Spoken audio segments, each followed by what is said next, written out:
어떤 건 주봉을 보고 네. 어떤 건 또 삼성전자는 월봉을 봐야 돼요. 얘는 성장주도 아니고 가치주, 산업주도 아니고 하이브리드예요. 하이브리드.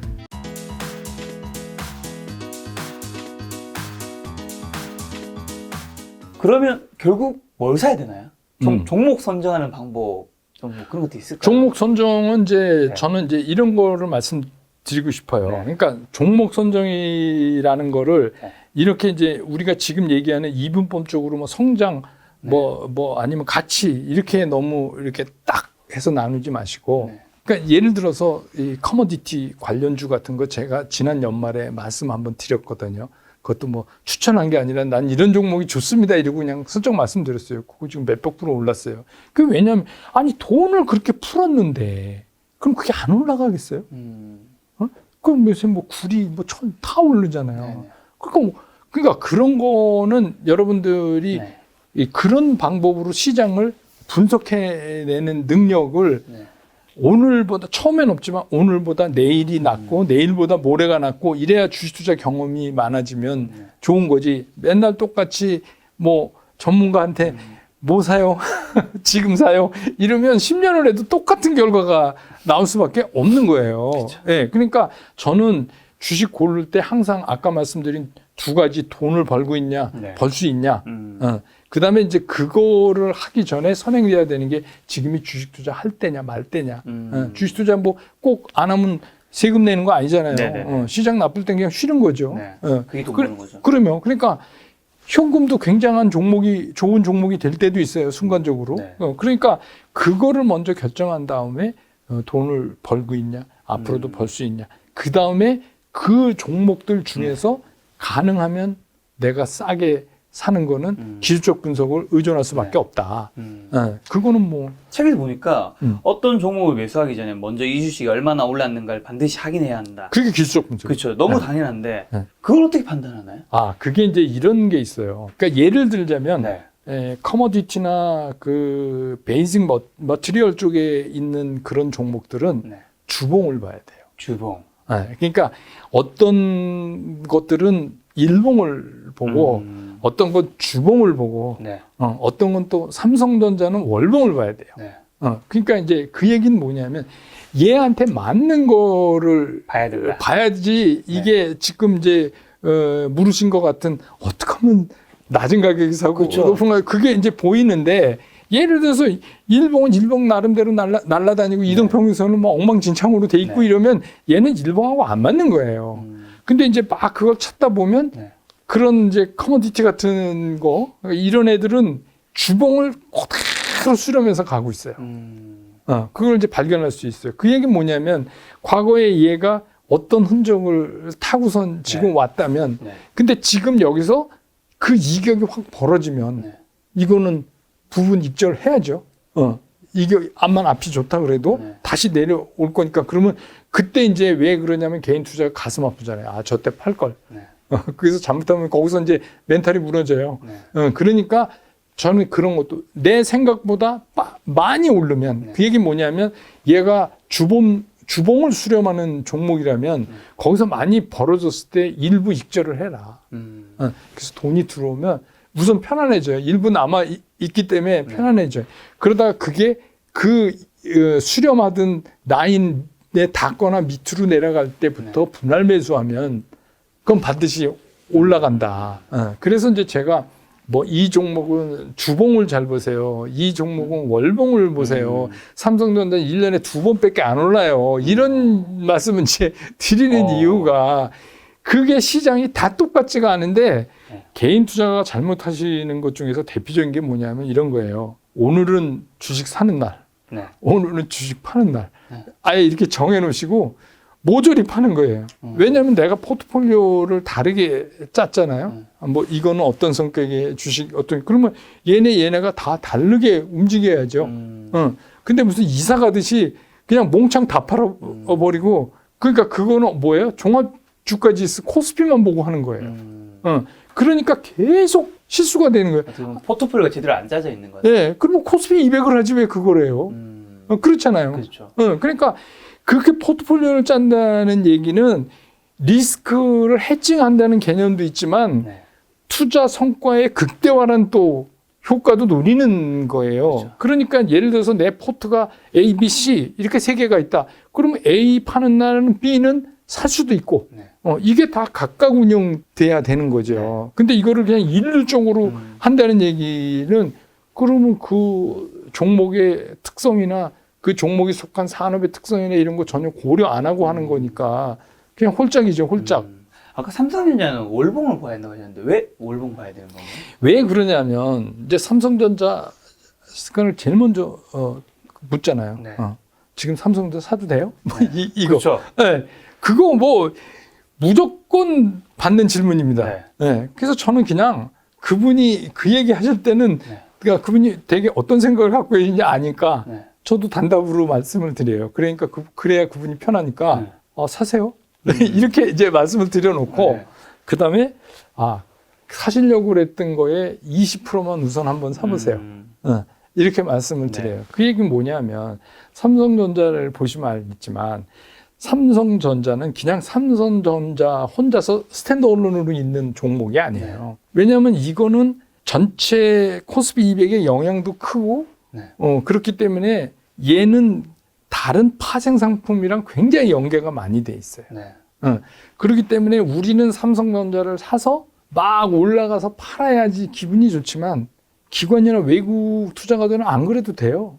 굳이 그래야 할 이유가 없는 거예요. 내가 저거를 삼성전자를 만지작거려서 다른 파생해서 더 먹으면 되는 거 아니에요?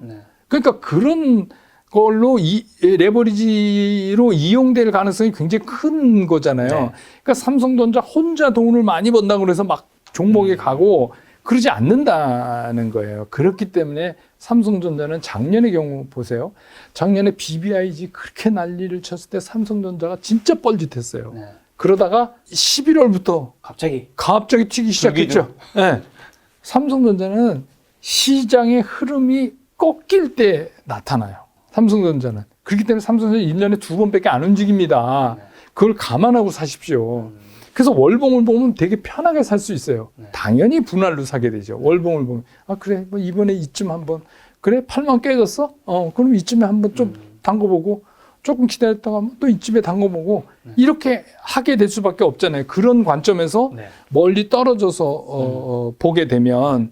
그렇기 때문에 저는 이제 하반기로 가면서 또 한번 이제 변혁이 시장이 올 건데, 시장이라는 게 뭐 늘 그렇잖아요. 3개월에서 6개월 사이에 이렇게 큰 변혁이 있는데 어떻게 보면 삼성전자하고 현대차는 많은 분들이 관심이 있지만 얘는 성장주도 아니고 그렇다고 뭐 가치주, 산업주도 아니고 하이브리드예요. 하이브리드.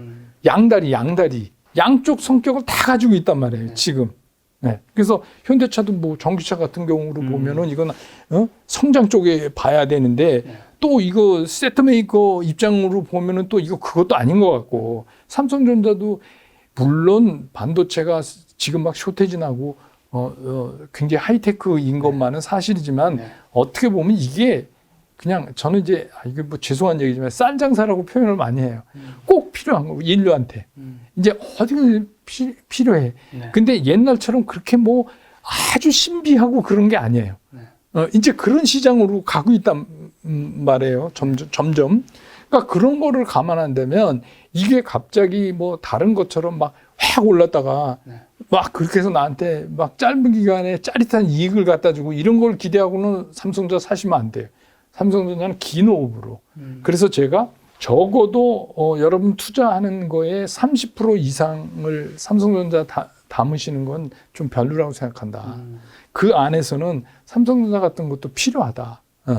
또 이게 움직이면 엄청나게 움직이니까 시장의 흐름을 틀을 때 그러니까 그렇게 접근을 하시고 오히려 진짜 긴 호흡으로 뭐 이게 적금하듯이 내가 이거를 뭐 애들한테 그냥 이렇게 사서 준다라는 개념으로는 뭐 배당도 좋고 좋은 주식이죠. 그렇지만 이거를 좀 핫하게 이거 사서 비교적 짧은 보통 우리 이제 개인 투자가들이 한 3개월 안에 파시잖아요.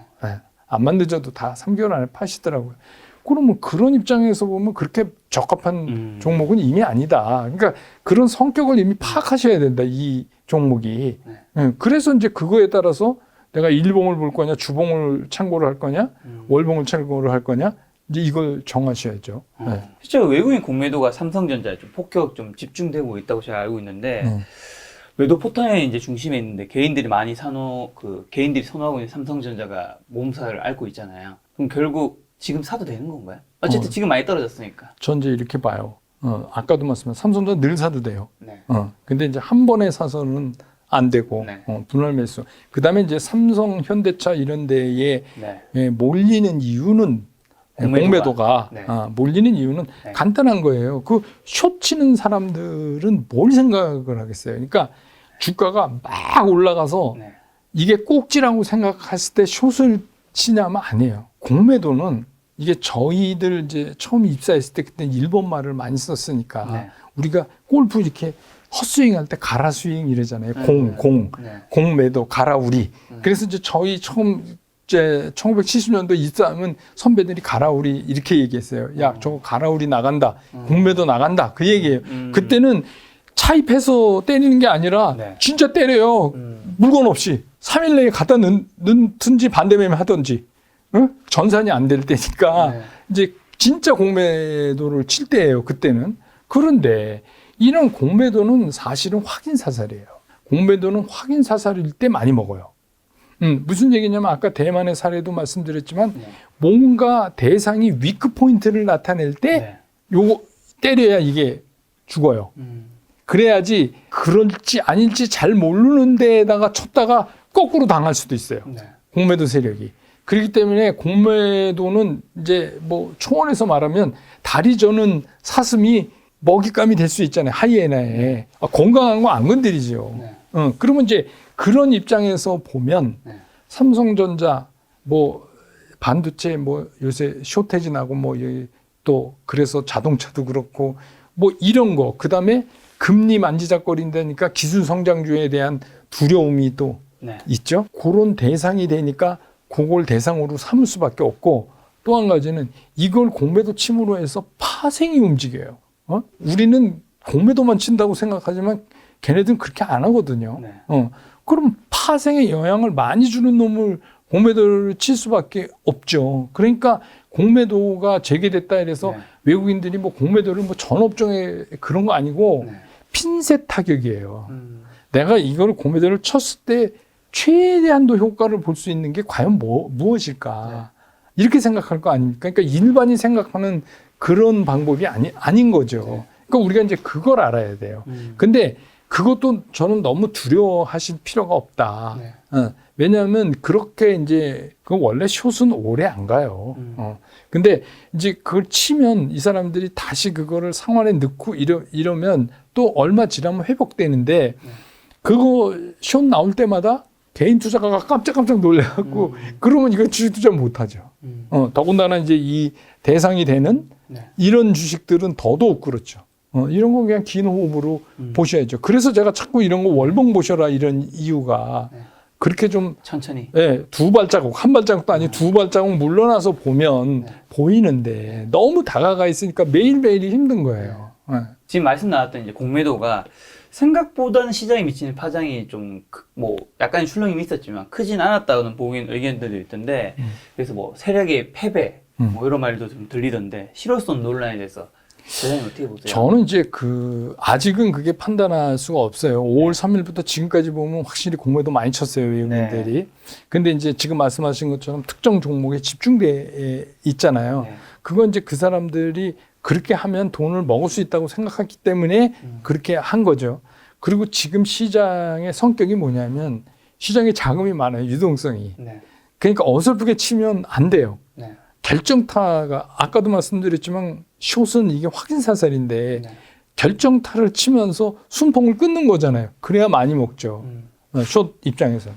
그러니까 그 사람들의 생각이 아직은 이렇게 해서 뭐 누가 승패 생각보다 아니다. 그렇게 얘기할 게 아니에요.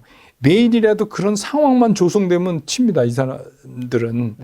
그러니까 그렇게 아셔야 돼요. 그래서 어쨌든 간 공매도가 없으면 좋겠지만 근데 이게 자본시장이라는 게 그런 거 아닙니까? 이게 상품이 굉장히 다양화되는 거 아니에요? 네네. 똑같은 상품. 예를 들어서 제가 돈을 은행에다가 예금을 해놨어요. 네. 그냥 원시 시장이면 예금에서 그냥 예금으로 끝난단 말이에요.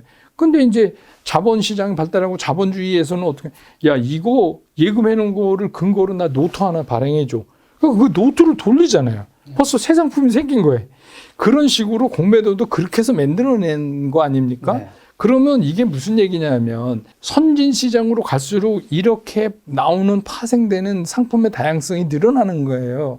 그런데 우리가 이걸 다시 원시 시장으로 가자 이럴 수는 없어요.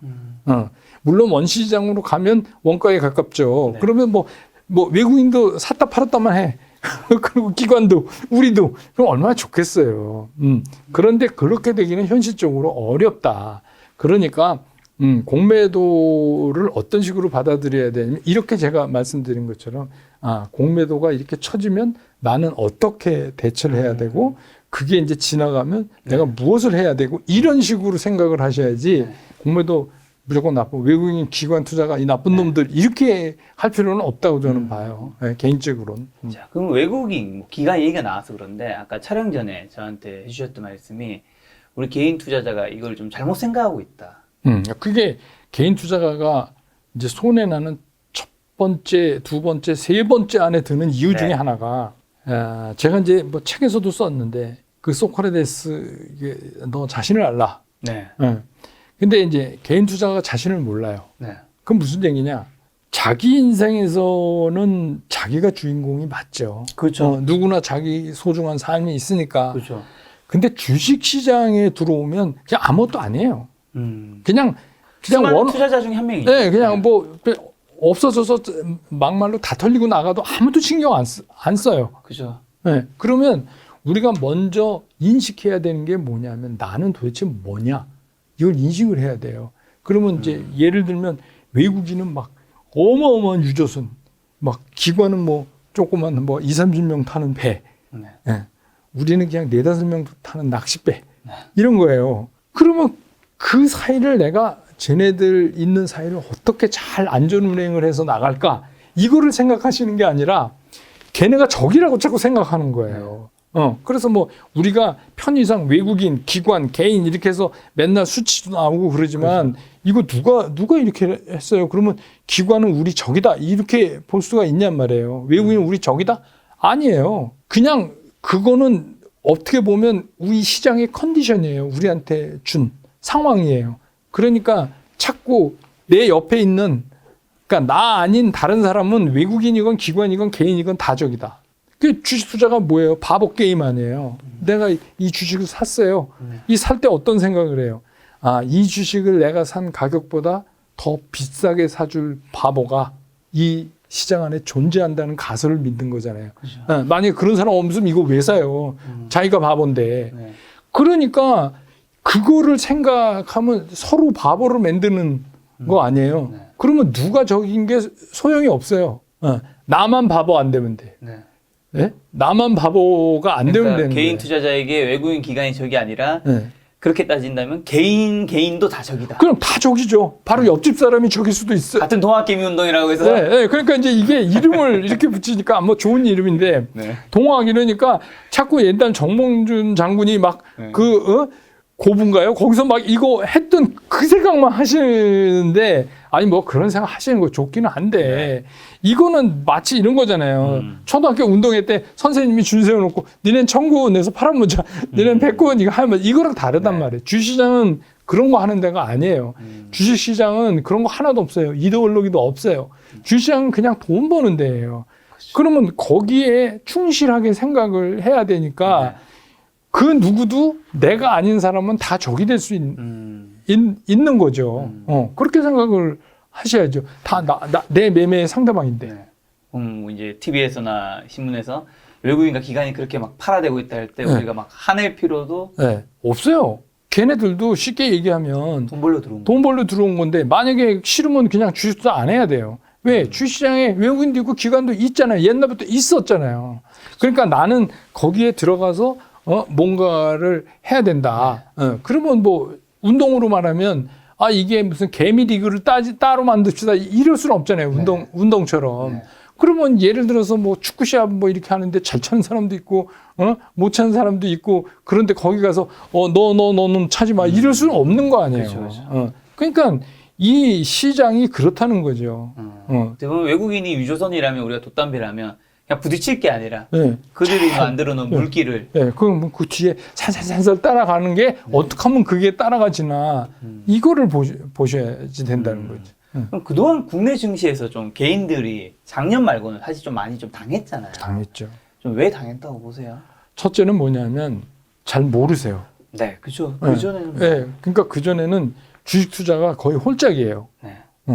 그러니까 확률적으로 50%예요. 그냥 홀이 나오든 짝이 나오든 내가 홀 그랬는데 홀이 나오면 운이 좋은 거고 짝 나오면 그냥 운이 나쁜 거고 이랬는데 이제 작년 코로나 팬데믹 이후에 특히 젊은 분들이 많이 주식시장에 입문을 하셨잖아요.